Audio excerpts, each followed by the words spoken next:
காவலர்களுக்கு வார விடுப்பு வழங்க முதலமைச்சர் உத்தரவிட்ட பிறகும் அதை முறையாக பின்பற்றாதது ஏன் என நீதிபதி கேள்வி எழுப்பியிருக்கிறார். அண்மை தகவலாக நாம் பார்த்துக் கொண்டிருக்கிறோம்.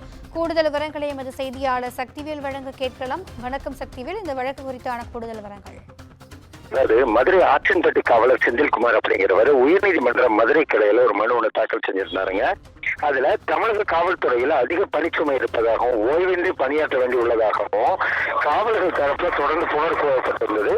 பல்வேறு பிரச்சனைகளை எதிர்கொள்றோம் இதனால அப்படின்னு சொல்லி தெரிவிச்சதோடு இல்லாம அவர்களது குறைகளை தீர்க்கும் வகையில் காவலர்கள் முதல் சார்பு ஆய்வாளர்கள் வரை உள்ளவர்களுக்கு வார விடுமுறை வழங்கணும் அப்படின்னு சொல்லி கடந்த 2020 ஆண்டு அரசாணை பிறப்பிக்கப்பட்டது. இந்த அரசாணையானது நடைமுறைப்படுத்தப்படவில்லை அப்படின்னு சொல்லதோடு இல்லாம காவலர்கள் முதல் சார்பு ஆய்வாளர்கள் வரை உள்ளவர்களுக்கு வார விடுமுறை வழங்க வேண்டும்னு கடந்த 2021 ஆண்டு பிறப்பித்த அரசாணையை நடைமுறைப்படுத்த உத்தரவிடணும்னு சொல்லி மனு தாக்கல் செஞ்சிருந்தாரு. இந்த மனுவானது நீதிபதி பட்டு தேவானந்த் முன்பாக இன்னைக்கு மீண்டும் விசாரணைக்கு வந்தது. அப்போ அரசு தரப்புல மனுதாரருக்கு ஏற்கனவே வேண்டிய அளவுக்கு விடுப்பு வழங்கப்பட்டுள்ளது. போதுமான அளவு காவல்துறையில் இல்லாததால இந்த அரசாணையை முறையாக நடைமுறைப்படுத்தப்பட முடியவில்லை அப்படின்னு சொல்லி தெரிவிக்கப்பட்டது. இதுக்கு நீதிபதி சொன்னாங்க, இந்த நடைமுறை சிக்கல் அரசாணையை பிறப்பதற்கு முன்பாக யோசிச்சிருக்க வேண்டும்.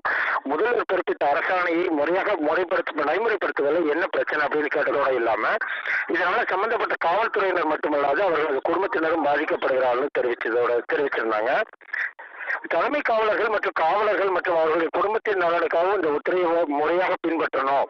அதே மாதிரி காவலர்களுக்கு வார விடுப்பு வழங்க தவறினால் காவலர்கள் நேரடியாக நீதிமன்றத்தை அணுகி நீதிமன்ற அவமதி பெற்று தொடரலாம்னு சொல்லி கருத்து தெரிவித்த நீதிபதிகள் வார விடுப்பு வழங்குவது குறித்து உரிய உத்தரவு பிறப்பிக்கப்படும் என குறிப்பிட்டு உத்தரவை அந்த வழக்கை தீர்ப்பு குறிப்பிடாம ஒத்தி வச்சிருக்காங்க. கூடுதல் விவரங்களுக்கு நன்றி சிவகுமார்.